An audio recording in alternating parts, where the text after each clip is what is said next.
pour vous? Je vois en tout cas. Super. Nickel. Du coup, je vous présente en attendant les retardataires là, ce que c'est qu'un cycle WebTech. Donc, ça va être en fait une nouvelle animation de Aura cette année, où en fait, ça va être un cycle de plusieurs webinaires et ateliers qui va être voilà, dans l'objectif vraiment d'approfondir un sujet, d'aller assez loin quand même dans un sujet en plusieurs rendez-vous. Donc, on va avoir un premier rendez-vous du coup qui est aujourd'hui. Qui est en fait ouvert à tous, qui va être vraiment une découverte de ce que c'est qu'une stratégie carbone et le bilan carbone. Donc vous pourrez poser vos questions et voilà, déjà commencer à mieux appréhender le sujet. Et à la suite de ça, en fait, le 17 février, là, on va faire un deuxième atelier qui va être vraiment un atelier qui va aller plus en profondeur, qui va avoir pour objectif de vraiment démarrer sa stratégie carbone, définir un périmètre et une organisation en fait, du projet. Donc vraiment pour commencer son projet de stratégie carbone. Ça va être un rendez-vous un peu plus long de 2 heures, qui sera vraiment voilà, du travail avec du travail. C'est réservé aux adhérents ou pour ceux qui ne sont pas encore adhérents. Du coup, il y a un coût et ce sera 180 € le rendez-vous. Donc ça, c'est l'atelier 2. Et à la suite, il y aura un atelier 3 qui va vraiment être une étude de cas. On va vraiment travailler sur voilà, un travail concret de mise en place d'une stratégie carbone et d'un exercice sur une entreprise que vous pourrez après reproduire sur la vôtre. Donc voilà, Tristan pourra vous présenter ça un peu plus en détail par la suite. On vous enverra du coup les liens d'inscription et tout ce qu'il faut pour que vous puissiez vous inscrire au prochain cycle WebTech. Pour ceux qui n'ont pas pu participer, on pourra leur envoyer le replay de ce rendez-vous par la suite, du coup, qui sera sur notre chaîne YouTube. Donc si c'est OK pour tout le monde, on reviendra là-dessus à la fin pour aller plus en détail. On va pouvoir commencer du coup avec Tristan de chez Oxygène qui va se présenter. Parfait. Donc du coup, tout le monde est là, c'est bon, tout le monde voit bien la présentation. Donc bonjour à toutes et tous. Donc, merci de prendre part à ce webinaire organisé par Horace et Florian notamment, que je remercie également. Donc moi, je suis Tristan Viens, je suis expert dans la mise en place de stratégies bas carbone dans les entreprises. Donc je vais animer ce webinaire en commençant par présenter Oxygène, donc qui nous sommes, nos activités, etc. Puis on rentrera dans le concret avec les enjeux et les objectifs d'une stratégie bas carbone. On verra du coup qu'est-ce qu'une stratégie bas carbone, de quoi elle est-elle composée, les différentes étapes. Donc on rentrera vraiment dans le détail, je vous expliquerai tout ça. Et enfin, pourquoi mettre en place une stratégie bas carbone au sein de vos activités et entreprises. Des éléments vraiment importants qui permettront de vous décider et de certainement franchir le pas. Donc le but là, c'est que je vais vous présenter pendant 30 minutes donc les différentes slides par rapport à ce sommaire. Je vous laisse donc, comme l'a rappelé Florian, vous poser vos questions dans le chat. N'hésitez pas à me dire si aussi vous avez un souci de micro, de slide qui ne passe pas en fonction de ce que je suis en train d'expliquer. Il y a également des numéros de slides si vous souhaitez poser une question sur une slide particulière et qu'on puisse y revenir par la suite. Donc voilà. Alors, pour commencer, donc, qui est Oxygène? Oxygène, c'est une société spécialisée dans la maîtrise de l'énergie. Donc, c'est une discipline en fait, qui va allier réduction des consommations énergétiques, réduction de l'empreinte carbone et négociation des tarifs d'achat d'énergie. Vous verrez par la suite nos différentes activités. On est du coup une société donc, qui a été créée par Luc Robet en 2020, donc en octobre 2020. Et le nom Oxygène, en fait, c'est en hommage à ses racines bretonnes, c'est oxygène en breton, donc écrit en breton. Donc, comme vous le voyez, nous sommes basés à Nantes et nous accompagnons nos clients sur toute la France. On peut avoir des clients à Lyon, etc. On est vraiment, voilà, on est très mobile et on peut s'adapter sans problème. Nos activités, donc on a 3 activités chez Oxygène, notamment la thématique bas carbone, pour lesquelles moi j'accompagne les clients dans la mise en place, comme je vous le disais, de stratégies bas carbone. Donc ça va être vraiment un ingénieur expert dédié à votre entreprise et son rôle va être d'adapter une stratégie en fonction de vos besoins et de vos activités. On a également une activité, donc performance énergétique. Donc, ça va être du coup toute la mise en place de la stratégie de management de l'énergie pour réduire vos consommations et vos coûts énergétiques. Donc, ça passe bien évidemment par différents projets. la mise en place d'une stratégie d'efficacité énergétique, l'accompagnement ISO 50001 par exemple, l'accompagnement au décret tertiaire en fonction de votre type d'activité, réalisation d'audits, réalisation de projets solaires, etc. Et également la fourniture d'un logiciel de performance énergétique pour piloter toutes vos consommations, factures de votre entreprise. Et enfin, la dernière activité, ça va être Oxygène s'occupe de la définition de vos besoins sur la thématique achat d'énergie en passant par la négociation des prix jusqu'à la gestion de vos contrats d'énergie au quotidien. Donc, ça passe bien évidemment par la rédaction d'une stratégie d'achat. Pardon, excusez-moi pour une petit bug. Et la mise en concurrence de fournisseurs, par exemple. Donc, voilà les 3 activités sur lesquelles Oxygène peut justement vous accompagner.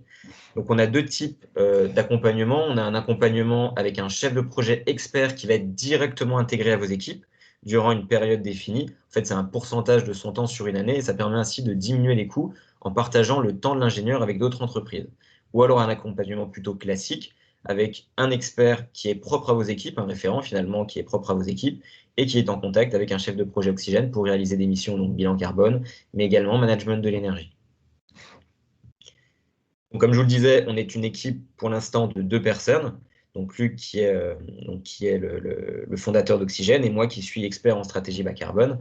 Et on est également donc recruté très récemment une personne qui sera stagiaire sur la partie bas carbone et également un expert efficacité énergétique donc qui s'occupera surtout de la partie management de l'énergie. Voilà globalement pour la société Oxygène. Donc n'hésitez pas à poser toutes les questions que vous souhaitez dans la partie chat et j'y répondrai bien volontiers à la fin. Rentrons maintenant dans le concret. Les problématiques actuelles, quelles sont-elles? Les enjeux, quels sont-ils? Pourquoi devons-nous mettre en place une stratégie bas carbone? Alors, moi, j'aime bien illustrer mon propos et comparer notre atmosphère à une baignoire. Et l'eau correspondrait au dioxyde de carbone. Alors, le dioxyde de carbone, alors, je pense que vous connaissez, vous savez tout ce que c'est, mais juste pour rappel, c'est un gaz à effet de serre, comme par exemple le méthane, le CH4, le protoxyde d'azote et les gaz fluorés. Ce sont des gaz à effet de serre qui ont un impact sur l'atmosphère, notamment parce que c'est, enfin, sans vous faire un cours trop théorique, mais ce sont des gaz qui vont absorber une partie des rayons solaires et en les redistribuant sous la forme de radiation au sein de l'atmosphère, ce qu'on appelle finalement l'effet de serre. C'est pour ça qu'on appelle ça des gaz à effet de serre. Et donc, du coup, tout va pouvoir, donc tous ces gaz que je viens de vous citer, méthane, protoxyde d'azote et gaz fluorés, vont pouvoir être retranscrits en CO2 et ainsi comptabilisés. Je vous en expliquerai bien évidemment plus par la suite sur la partie bilan carbone. Donc, comme je vous le disais, depuis la naissance de la planète Terre jusqu'à l'ère pré-industrielle, vous pouvez le voir ici sur le schéma, on a eu le niveau de l'eau augmenter finalement doucement. On a une concentration CO2 dans l'atmosphère qui était de 2240 gigatonnes CO2. Mais en 150 ans, depuis l'ère pré-industrielle, donc depuis 1870 à peu près, le niveau a augmenté significativement. Donc, la baignoire s'est remplie notamment par les émissions qui vont être faites par l'homme, ce qu'on appelle les émissions anthropiques, donc avec la combustion d'énergie fossile, tout ce qui va être technique agricole, etc. Donc ça va forcément du coup remplir notre baignoire, donc augmenter la concentration de CO2 dans l'atmosphère. Et bien heureusement, on a un siphon qui correspond finalement à la compensation carbone, donc tout ce qui va être émissions compensées par l'homme avec la reforestation, les techniques de capture de CO2 pour ensuite le stocker, et également les émissions bien évidemment compensées naturellement avec les océans et les forêts. Alors, les scientifiques se sont rendus compte qu'il y avait une corrélation entre effet de serre et augmentation de la température moyenne. C'est pour cela que vous voyez sur la droite une petite sorte de graphique permettant de montrer, lors de la COP21 en 2015, il y a eu la signature des accords de Paris, ayant pour but de limiter justement cette augmentation de dans la température moyenne de 2 degrés d'ici 2100. Donc actuellement, on est entre 1 et 1,5 degrés. Donc déjà, le but, c'est de stabiliser 1,5 et de bien évidemment ne pas dépasser ces 2 degrés. C'est pour ça que, pour cela, il faut mettre en place des actions permettant de réduire le débit de notre robinet et donc réduire nos émissions de gaz à effet de serre et augmenter la taille de notre siphon, donc compenser plus massivement nos émissions afin d'arriver à ce qu'on appelle la neutralité carbone. Vous verrez par la suite, c'est un des objectifs notamment français d'arriver en 2050 à la neutralité carbone. Pour étayer un peu plus mon propos, je voulais vous montrer ces 2 graphiques qui sont assez pertinents justement par rapport à ce que je viens de vous expliquer. On voit à gauche une augmentation significative des concentrations de gaz à effet de serre dans tous les pays et continents du monde depuis l'ère industrielle. Et à droite, donc là on est en France, mais ça peut être également dans n'importe quel pays, une augmentation significative également de la température moyenne à la surface de la planète. Donc là, comme je vous le dis, on est en France, mais on voit que depuis 1985 à peu près, la température augmente significativement. C'est pour cela que les pays veulent répondre à ces enjeux et mettre en place des objectifs à court, moyen et long terme. Donc on a dans un premier temps les objectifs européens, donc les objectifs européens notamment avec le cadre énergie-climat qui est du coup de réduire de moins 40% les émissions de gaz à effet de serre entre 1990 et 2030, sachant qu'ils ont également une trajectoire pour les réduire de 80 à 95% d'ici 2050. Et en France, on a ce qu'on appelle la SNBC. Donc la SNBC, c'est la Stratégie nationale bas carbone, qui va définir la trajectoire de la France pour réduire ses émissions de gaz à effet de serre à l'horizon 2050. Dans un premier temps, il y avait la SNBC 1 qui avait été rédigée en 2013-2015, qui était du coup de diviser par 4 ses émissions d'ici 2050. Il y a eu une révision de cette SNBC qui s'appelle la SNBC 2, et qui est du coup maintenant de diviser par 6 les émissions de gaz à effet de serre et finalement arriver à ce qu'on appelle la neutralité carbone, j'en parlais précédemment, à l'horizon 2050. Donc cette SNBC va vraiment donner des orientations pour mettre en œuvre la transition bas carbone dans les grands secteurs d'activité, transport, logement, industrie, agriculture, énergie, déchets, et va fixer des budgets carbone qui sont finalement des plafonds d'émissions de gaz à effet de serre à ne pas dépasser par période de 5 ans. Vous pouvez le voir ici, à partir de finalement la trajectoire cible de 2050, la SNBC va définir des objectifs de réduction des émissions de gaz à effet de serre pour les 15 prochaines années, ces fameux budgets carbone que vous pouvez voir ici. Et ce sont du coup des plafonds qui vont être démultipliés par activité. J'en parlais juste avant, notamment le transport, qui est une activité majoritaire en termes d'émissions de gaz à effet de serre. Donc il va y avoir un budget carbone sur le transport, sur l'industrie, sur les déchets, etc. Et il va également avoir un budget carbone par gaz à effet de serre. Un budget carbone CO2, un budget carbone méthane, un budget carbone protoxyde d'azote, un budget carbone gaz fluoré. Et tous les 5 ans, il y aura une révision de ces budgets carbone, permettant ainsi de soit les revoir à la baisse en fonction de nos objectifs et nos atteintes, les atteintes justement qui auraient été mises en place, sachant qu'en 2015, on était à 458 mégatonnes CO2 équivalent, pour un objectif en 2030 de diminuer de 40%, donc finalement diminuer de moins 9,9 mégatonnes de CO2 par an. Et c'est pour ça qu'à horizon 2050, on voit sur ce graphique, le but est d'arriver à 80 mégatonnes CO2 équivalentes et également de les compenser, donc d'absorber 80 mégatonnes CO2 pour arriver à ce qu'on appelle la neutralité carbone. Voilà globalement les différents objectifs actuels et donc vers quoi veulent aller les différents pays. Et c'est pour cela que des entreprises se lancent dans des stratégies bas carbone. Mais qu'est-ce qu'une stratégie bas carbone? Une stratégie bas carbone est composée de 3 grandes étapes. La première étape va être la mesure. Effectivement, pour réaliser une stratégie bas carbone, il va falloir qu'on ait une base en termes d'émissions de gaz à effet de serre et c'est pour ça qu'on réalise des bilans carbone. C'est ce qui permet vraiment de mesurer l'impact des activités de l'entreprise. Ensuite, arrive une phase de réduction de ces émissions. Cette phase de réduction permettra de mettre en place des actions adaptées aux activités de l'entreprise et, en fonction de l'objectif qui a été décidé par la suite du bilan carbone, réussir à atteindre cet objectif à moyen, court ou long terme. Et enfin, la dernière phase, on en parlait juste avant par rapport à la neutralité carbone. Une fois que les différentes actions ont été mises en place et on a réussi à avoir un point final pour la réduction de nos émissions, on va mettre en place de la compensation pour finalement arriver à la neutralité carbone. Alors, je vais faire un petit focus un peu plus complet sur le bilan carbone et notamment la phase mesurée, parce que c'est vraiment la base de la mise en place d'une stratégie bas carbone et vous allez voir par la suite comment elle se décompose. Le bilan carbone, en fait, c'est un outil qui a été développé par l'ADEME et qui, du coup, permet de comptabiliser toutes les émissions directes et indirectes de gaz à effet de serre. Les émissions directes, en fait, ça va être les émissions qui vont être contrôlées par l'organisation, à l'inverse des émissions indirectes, qui vont être des émissions conséquences en conséquence des activités de l'organisation. Je vous prends un exemple. Si on prend par exemple une entreprise qui a une activité de vente de chaussures, elle va travailler avec des usines, des fournisseurs, et ces fournisseurs, par exemple, vont fabriquer par des usines des produits.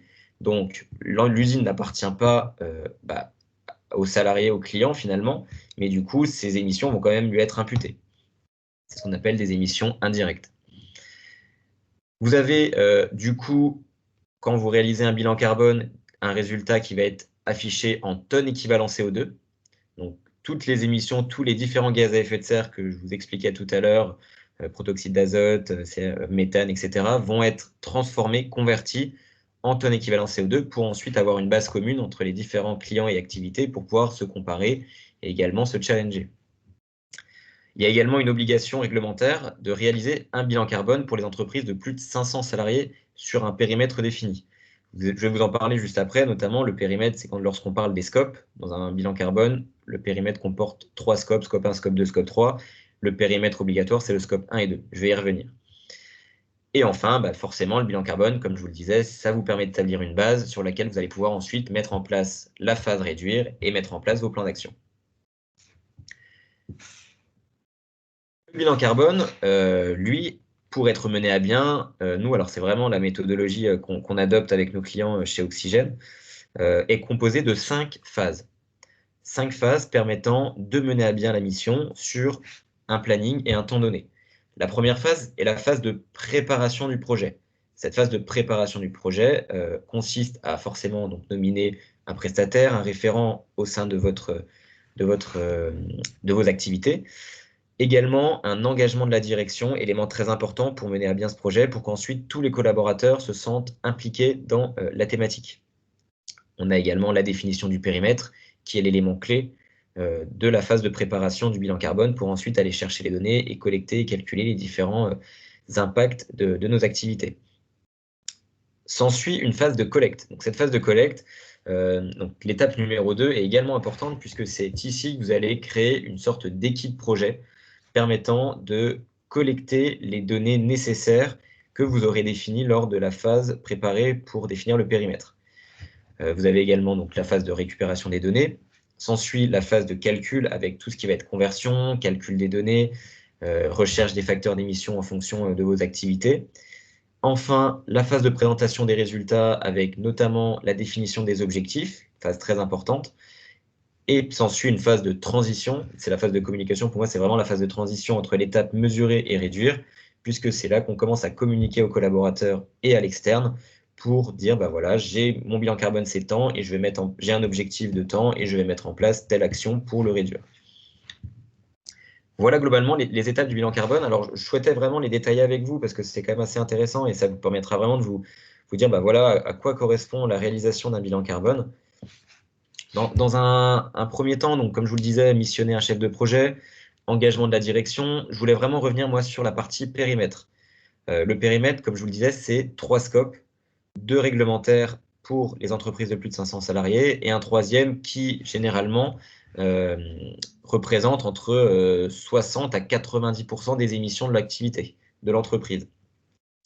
Alors, pour vous les détailler, donc, vous voyez ici sur ce schéma le scope 1 et 2 qui est donc réglementaire, avec notamment qui va être composé des consommations de combustible et d'électricité, donc tout ce qui va être donc, par exemple, mix énergétique de vos différents bâtiments que vous possédez ou non, combustion de vos véhicules, etc. Les véhicules possédés aussi de l'entreprise vont rentrer dans le scope 1 et 2 pour justement la partie réglementaire.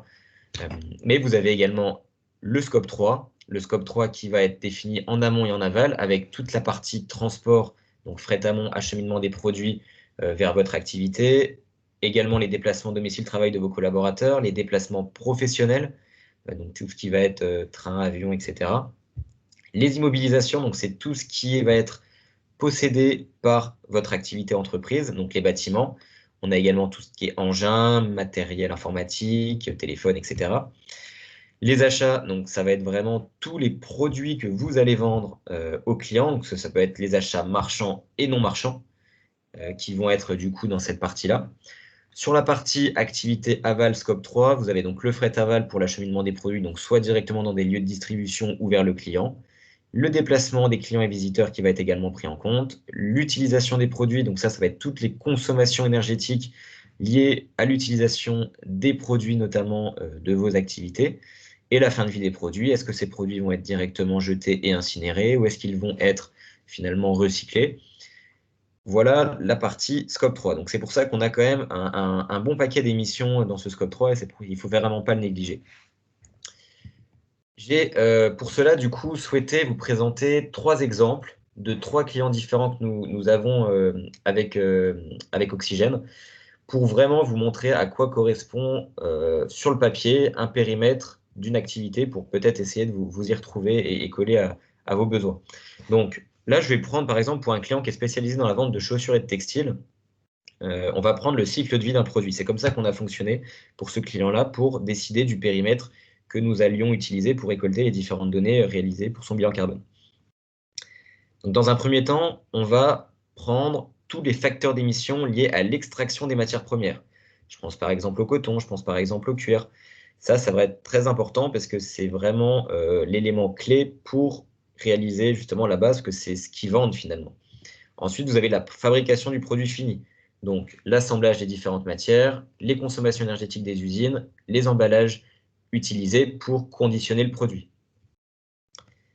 Ensuite, la partie transport amont. Donc ça va être tout le transport réalisé entre l'acheminement, donc la fabrication du produit sur le lieu de production, vers l'entrepôt, s'il y a stockage. Donc ça peut être en avion, ça peut être en train, ça peut être en bateau, ça peut être en camion. On a la partie stockage, donc comme je vous le disais, une fois que le produit est arrivé, il va être stocké. Donc ce stockage, c'est dans des bâtiments, dans des entrepôts. Il y a des collaborateurs, donc on va prendre les déplacements domicile-travail des collaborateurs, les déplacements professionnels, les consommations énergétiques des entrepôts, les déchets générés par l'entrepôt. Ensuite, une fois que le produit est conditionné, il va être soit acheminé directement vers le client pour une livraison, par exemple, je pense au web ou autre, ou soit directement acheminé dans un lieu de distribution. Les lieux de distribution, on va prendre exactement la même chose que pour les entrepôts. Donc, ça va être consommation énergétique, déchets générés, déplacement des collaborateurs et également la partie immobilisation des bâtiments. Enfin, on arrive sur l'étape, alors vous allez peut-être me dire, mais comment récupérer ces données? Mais l'étape d'utilisation, par exemple, des produits d'un client spécialisé dans la vente de chaussures et textiles, ça va être pour un textile, tout ce qui va être machine à laver, sèche-linge, également fer à repasser pour les consommations énergétiques de ces 3 éléments que je viens de vous citer, vont rentrer dans la partie utilisation des produits. Donc forcément, ça va être des estimations, sauf qu'on peut également fonctionner avec des questionnaires pour essayer de coller au plus juste par rapport à l'utilisation des clients finaux du produit. Et enfin, la partie fin de vie qui correspond, donc, comme je vous le disais, soit une partie recyclée, soit une partie directement incinérée. Donc là, le cycle de vie finalement s'arrête au moment où le produit va être incinéré, sauf que lorsqu'il va être recyclé, on va pouvoir réutiliser les matières et repartir pour réaliser un nouveau produit avec des matières premières non extraites, mais finalement recyclées. C'est un peu le schéma. Et en parallèle, on a bien évidemment les émissions qui vont être liées au siège, donc finalement à la création de tout le produit. Donc tous les collaborateurs travaillant au siège, avec les consommations énergétiques, déplacement des collaborateurs, déchets générés, donc toujours comme les entrepôts et la distribution, mais également la partie prestation de services, c'est-à-dire que toutes les prestations de services qui vont être facturées et du coup payées par l'entreprise, vont être directement convertis par des facteurs d'émission. On a des facteurs d'émission permettant de convertir des kilo-euros en fonction de la prestation par rapport à des émissions et ainsi donner un impact carbone de la prestation. Voilà pour le premier cycle, le premier périmètre que je voulais vous montrer. Deuxième périmètre, donc là on est plutôt sur le périmètre d'un client qui va être spécialisé dans la fabrication de produits finis. C'est-à-dire que c'est un client qui a une usine, qui va fabriquer des produits. Donc, dans un premier temps, il va aller prélever la matière première. Donc là, c'est un peu le même fonctionnement que tout à l'heure sur le cycle de vie du produit. Il va du coup avoir l'impact du transport pour acheminer les matières premières à son lieu de production, donc son usine. On a ensuite tout ce qui tourne autour de l'usine, un peu comme tout à l'heure, la consommation énergétique des produits, les déchets générés, les emballages, également tout ce qui va être lié au bâti. Une fois que le produit a été assemblé, finalisé, il va être transporté vers un client ou si c'est du B2B ou autre. Et de ce fait-là, après, on va prendre en compte uniquement la phase utilisation et la phase fin de vie du produit, puisqu'elles sont directement imputées par rapport à la création du produit et également du coup par rapport à l'activité du client. Troisième exemple, là je change complètement de secteur, je suis sur un client qui va être spécialisé dans les travaux publics.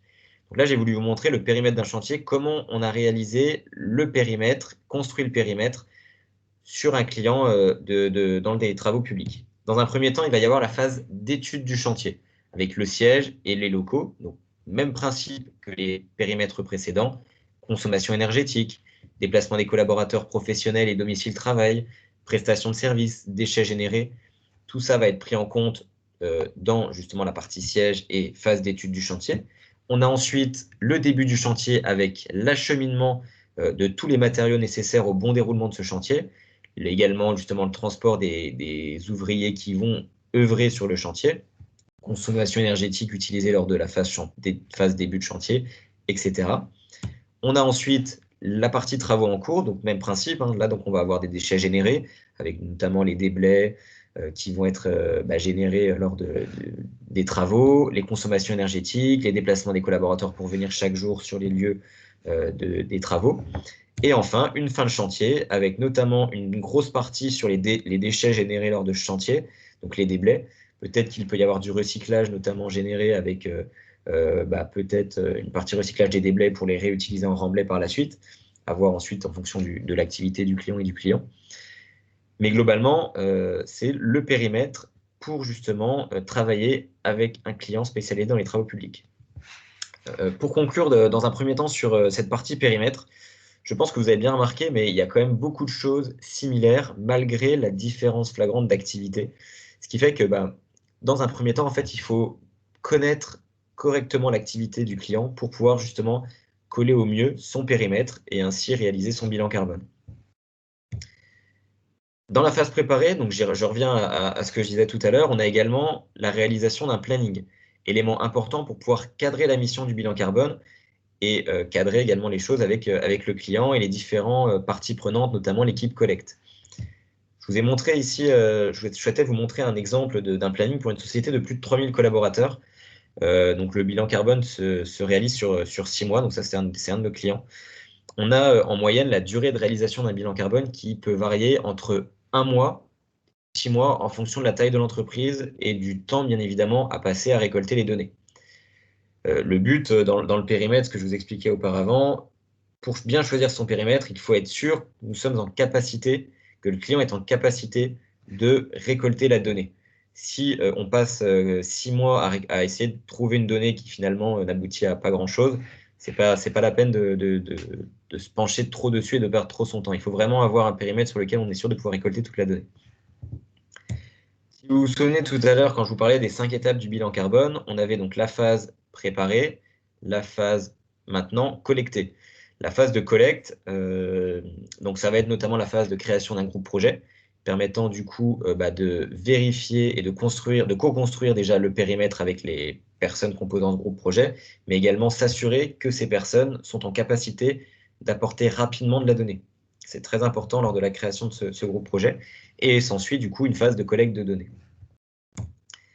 Donc, la phase calcul, donc là forcément ça va être tous les calculs permettant de réaliser le bilan carbone avec la conversion des données, les indications du taux d'incertitude en fonction, si on prend beaucoup d'hypothèses par rapport à cette donnée, tout à l'heure on parlait de l'utilisation justement qui a généralement un taux d'incertitude assez élevé.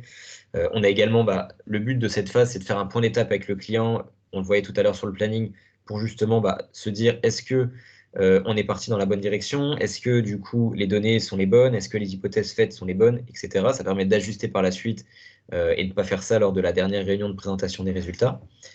La réunion de présentation des résultats qui est justement un peu l'élément très important permettant de présenter les résultats, mais également de simuler des plans d'action propres à l'activité pour ensuite pouvoir définir un objectif de réduction en pourcentage et également temporel. Et enfin, comme je vous le disais tout à l'heure, la phase de communication qui est donc pour moi la phase de on va dire, transition entre mesurer et réduire, communiquer à l'externe sur finalement sa stratégie bas carbone. Alors, je vais vous citer plusieurs besoins pour moi qu'Oxygène a un peu répertoriés en fonction des différents échanges qu'on a eus avec plusieurs clients. Pour nous, pourquoi il faut mettre une stratégie bas carbone en place? Parce que dans un premier temps, ça permettra de fédérer vos collaborateurs autour d'une thématique commune.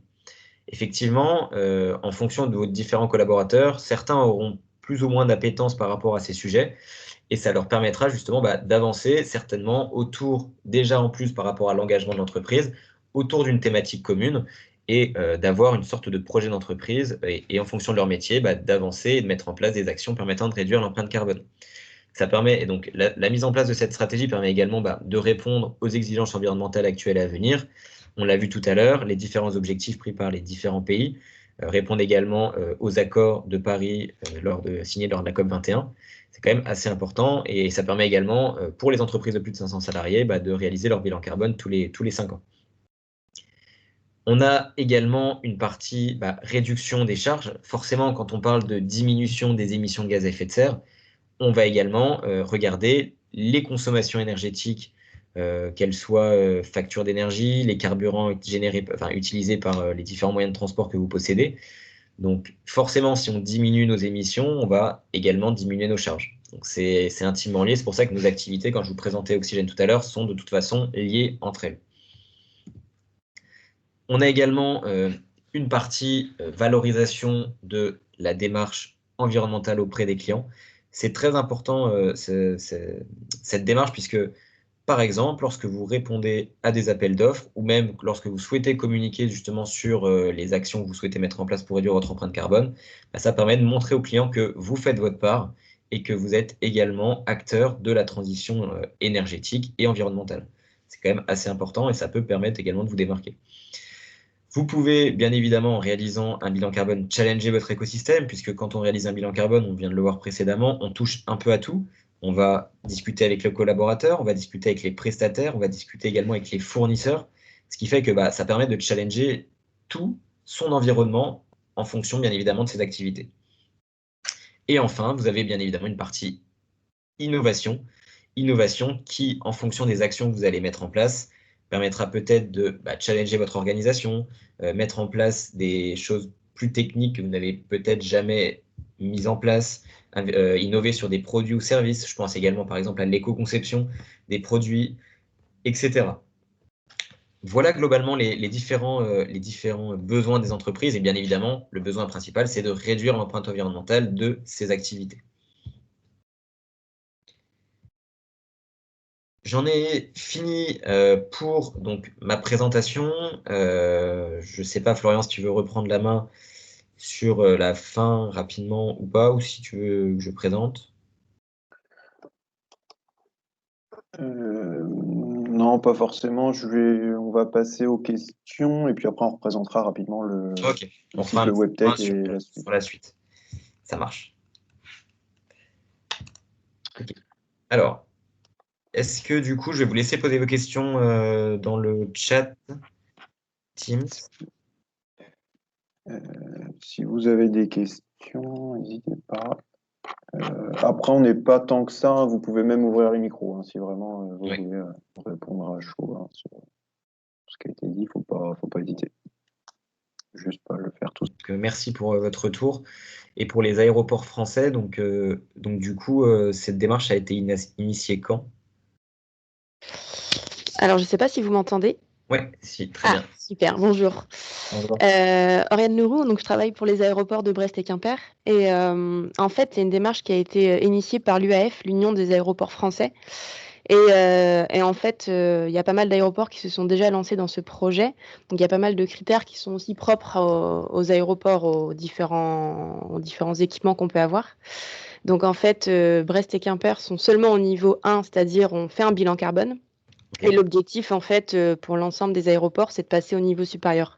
AK2, c'est réduire déjà les consommations via différentes actions. Et après, le niveau supérieur, c'est comme un bilan carbone normal, c'est réussir à atteindre la neutralité carbone. Non, donc, ok. Un peu de compensation du coup. Voilà, c'est ça. Ok. Et du coup, le bilan carbone, vous le réalisez sur quel scope? Alors, à l'heure actuelle, c'est seulement le scope 1 et le scope 2. D'accord, le scope Et réglementaire. ouais, le scope réglementaire. Et après, plus on monte dans les niveaux AK, plus on doit prendre en compte justement s'étendre au niveau des parties prenantes. Ok. Ok, Sachant que par contre, on ne prend pas en compte les compagnies aériennes. Parce qu'on n'a pas la main sur les avions, en fait. ok. Ouais, pour information. Ok, non, c'est top, c'est top. C'est déjà bien, c'est déjà très très bien. Et du coup, vous avez pour projet donc tout ce qui est enfin, étape 2, étape 3, vous avez des objectifs temporels ou pas du tout? Oui, en fait, il y a eu un engagement aussi de l'État. Ils mettent en place un programme d'aide aussi, d'aide financière, qui s'appelle EASY, pour justement motiver les aéroports à passer au niveau 2, déjà en tout cas réduction. Et donc là, c'est un programme qui s'étend de 2020 à 2022. Et donc, il y a des aides financières, comme je vous le disais. Et du coup, nous, on a pour objectif à fin 2022 de passer en tout cas au niveau AK2. Ok, super, On mettre en place des éléments pour essayer de réduire nos consommations et limiter nos impacts. super, c'est top, c'est très bien, très très bien. Et ok. Et je regardais donc du coup juste avant les réponses, donc je vois Monsieur Denis et Monsieur Senior, donc rien également. Vous êtes dans quel domaine? Oui, très bien. Parfait. Donc moi, Monsieur Senior, donc nous, on est dans de la sous-traitance électronique. D'accord. Ok. Ok, ok. Et donc vous avez jamais mis en place de bilan carbone, c'est vraiment. Non, c'était un projet sur 2020. Bon, après, avec la situation qui nous est tombée dessus, on n'a pas eu du tout l'occasion de pouvoir lancer le projet. Donc bon, pour l'instant, ça n'a pas été redéfini en 2021, mais on garde quand même en tête qu'on souhaiterait commencer un peu à travailler dessus. Après, bon, pour l'instant, pour nous, c'est vraiment juste commencer sur des petites bases pour pouvoir un peu, surtout voir au niveau du site aujourd'hui, quel est notre impact environnemental. Parce qu'après, bon, notamment sur l'électronique, comme on est essentiellement sur des composants qui viennent d'Asie, bon, je pense que c'est des éléments qui sont compliqués à évaluer à notre niveau pour l'instant. Après, pour l'instant, notre idée, c'est vraiment de voir une première étape dans D'accord. dans les années à venir. D'accord, une première étape, donc vraiment essayer d'un peu de poser les bases et de réaliser un bilan pour un peu connaître vos émissions, quoi. Exactement. Ok. Ok, ok. Bah, de toute façon, c'est le plus important, hein, c'est cette première étape, comme ce que je vous ai présenté, c'est l'étape mesurée qui permettra ensuite de poser une réflexion sur, bah, voilà, maintenant, qu'est-ce que je fais? Est-ce que je diminue de 30%? Sur combien de temps, etc. C'est vraiment la première étape la plus importante pour Exactement. justement, voilà, se fixer après des objectifs. Ok. Et est-ce que par rapport à ce que je vous ai présenté sur les différents périmètres, ça vous parle un peu? Est-ce que vous arrivez du coup à essayer de transposer à vos activités ou pas du tout? Moi, pas du tout pour l'instant. Après, c'est normal, hein, chaque activité a son propre périmètre et Exactement. j'ai essayé j'ai essayé déjà de faire un panel de trois activités un peu différentes, mais effectivement, il y en a tellement je pourrais vous présenter plus de 1000 exemples, mais c'était pas trop le but du Ouais, site. bien entendu. Ok. Est-ce que vous avez d'autres questions ou remarques ou même peut-être justement où est-ce que vous en êtes vous